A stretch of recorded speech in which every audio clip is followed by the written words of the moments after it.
तो चलिए अब फिल्टरिंग से रिलेटेड पैरामीटर्स को इनिशियलाइज कर लेते हैं। तो देखिए सबसे पहले हमें इस इनपुट बॉक्स के रिगार्डिंग एक यूज स्टेट को डिफाइन करना होगा। वो यूज स्टेट क्या करेगी, हम जो भी इस इनपुट टैग में डालेंगे वो उस वैल्यू को होल्ड करके रखेगी। तो हमें यहाँ पर दो पैरामीटर इनिशियलाइज करने होंगे, जिसमें अभी हमने फिल्टर टेक्स्ट नाम का एक वेरिएबल इनिशियलाइज कर रखा है जिसकी बॉडी अभी हमने नहीं बनाई है, और एक ऑनचेंज नाम का फंक्शन हमें यहाँ पर डिक्लेयर करना होगा। तो जब इस इनपुट टैग में चेंज आएगा तो हमारा एक सेटर फंक्शन चलेगा जो कि उस स्टेट में वैल्यू को सेट करेगा। तो चलिए सबसे पहले मैं यूज स्टेट को इनिशियलाइज कर लेता हूँ, फिर आपको इन दोनों चीज़ों का मतलब समझाऊंगा। तो मैं यहाँ पर एक यूज स्टेट को इनिशियलाइज करता हूँ। तो जैसा कि आप लोग देख सकते हैं हमने एक यूज स्टेट इनिशियलाइज कर ली है। तो चलिए इसको इंपोर्ट करा लेते हैं। देखिए ये यूज स्टेट क्या करेगी, हम अपने इनपुट टैग में जो भी टाइप करेंगे उस वैल्यू को ये यूज स्टेट अपने अंदर होल्ड करके रखेगी।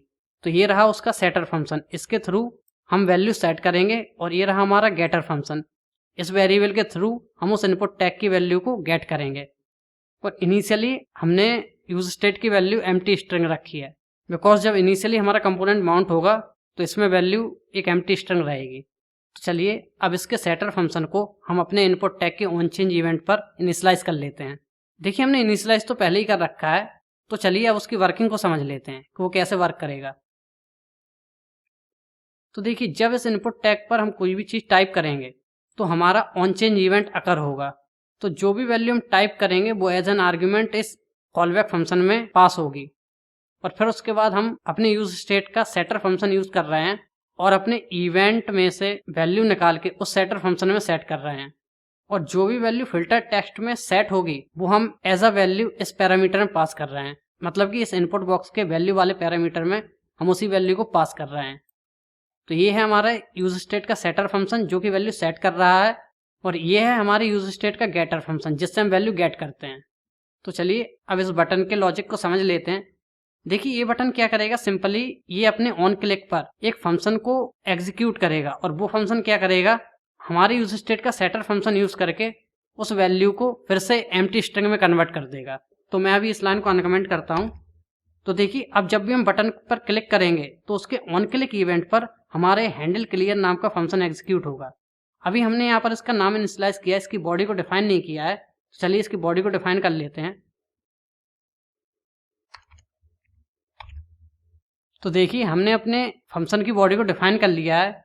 देखिए जब भी हम अपने बटन पर क्लिक करेंगे तो ये वाला फंक्शन एग्जीक्यूट होगा। इसमें हमने एक इफ कंडीशन दे दी है, अगर इफ फिल्टर टेक्स्ट, यानी कि अगर फिल्टर टेक्स्ट में डेटा होगा तो ये क्या करेगा, हमारे यूज स्टेट के सेटर फंक्शन का यूज करके उसकी वैल्यू को एम्प्टी स्ट्रिंग में कन्वर्ट कर देगा। और अगर हमारे फिल्टर टेक्स्ट में कोई वैल्यू नहीं रही तो ये हमारा सेटर फंक्शन काम नहीं करेगा। तो अब जब भी हम इस बटन पर क्लिक करेंगे तो हमारा हैंडल क्लियर नाम का फंक्शन एग्जीक्यूट होगा, और वो एग्जीक्यूट होने पर क्या करेगा, कंडीशन चेक करेगा कि हमारे फिल्टर टेक्स्ट में वैल्यू है। अगर है तो वो क्या करेगा, हमारे यूज स्टेट के सेटर फंक्शन का यूज करके उस वैल्यू को एक एम्प्टी स्ट्रिंग में कन्वर्ट कर देगा। इसका डेमोन्स्ट्रेशन मैं अभी थोड़ी देर में करने वाला हूँ। तो चलिए अब अपने डेटा टेबल कंपोनेंट के ऊपर फिल्टरिंग का लॉजिक लगा देते हैं। अभी मैं जो फिल्टरिंग का लॉजिक लिखने जा रहा हूँ वो खाली हमारे नेम वाले कॉलम पर वर्क करेगा, बिकॉज मैंने ऐसी कंडीशन दे रखी है कि अभी ये केवल नेम वाले कॉलम पर वर्क करे। तो चलिए मैं यहाँ पर फिल्टरिंग का लॉजिक लिखता हूँ। तो देखिए मैं इतना मान के चल रहा हूँ कि मैप कैसे वर्क करता है, फिल्टर कैसे वर्क करता है, ये आपको आता होगा, तो मैं इन फंक्शंस के डीप में नहीं जाऊँगा। तो देखिए मैंने जो डेटा मैप करा रहा हूँ उससे पहले मैं उस पर फिल्टर मेथड अप्लाई कर रहा हूँ।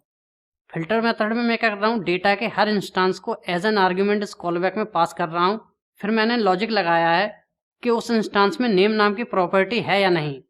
अगर नेम नाम की प्रॉपर्टी है तो उस नेम नाम की प्रॉपर्टी में जो वैल्यू उसको लोअर केस में कन्वर्ट करे, और फिर सर्च करे क्या वो फिल्टर टेक्स्ट वाली वैल्यू से मैच करती है या नहीं। अगर करती है तो ये उस इंस्टांस को रिटर्न कर देगा, और फिर वो इंस्टांस हमारा मैप हो जाएगा। और अगर वैल्यू मैच नहीं करती है तो वो उस इंस्टांस को रिटर्न नहीं करेगा।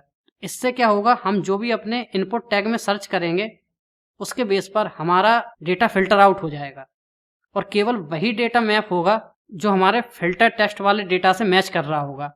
तो चलिए चलते हैं अपने ब्राउजर की तरफ और इसका आउटपुट देख लेते हैं। तो जैसा कि आप लोग देख सकते हैं हम अपने ब्राउजर में वापस आ गए हैं। तो चलिए अपने सर्च बॉक्स में वैल्यू को इनपुट करते हैं और देखते हैं हमें अपने टेबल कंपोनेंट में क्या रिजल्ट देखने को मिलता है। तो जैसे कि मैं सर्च करूंगा काला ज़ारा, तो देखिए हमें एक रिजल्ट मिला है, बिकॉज इस रो के नेम पैरामीटर में KALA प्रेजेंट है और हमने अपने इनपुट टैग में भी KALA लिख रखा है। तो ये स्ट्रिंग आपस में मैच कर रही हैं। तो इनके मैच होते ही हमारे सारे डेटा में से ये डेटा फिल्टर आउट हुआ और हमको स्क्रीन पर दिखा। चलिए हम कुछ और सर्च कर लेते हैं।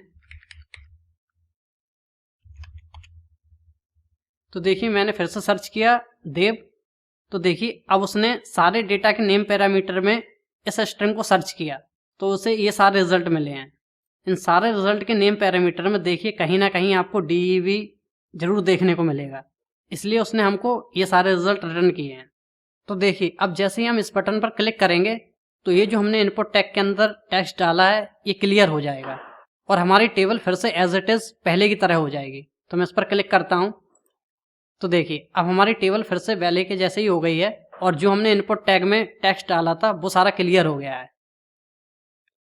तो आज की वीडियो में सिर्फ इतना ही। अगर वीडियो अच्छा लगा हो तो वीडियो को लाइक करें और चैनल को सब्सक्राइब करें और बेल आइकन को भी प्रेस कर दें ताकि मेरे आने वाले वीडियोस के नोटिफिकेशन आप लोगों को मिल जाएं। तो मिलते हैं नेक्स्ट वीडियो में बहुत ही जल्दी।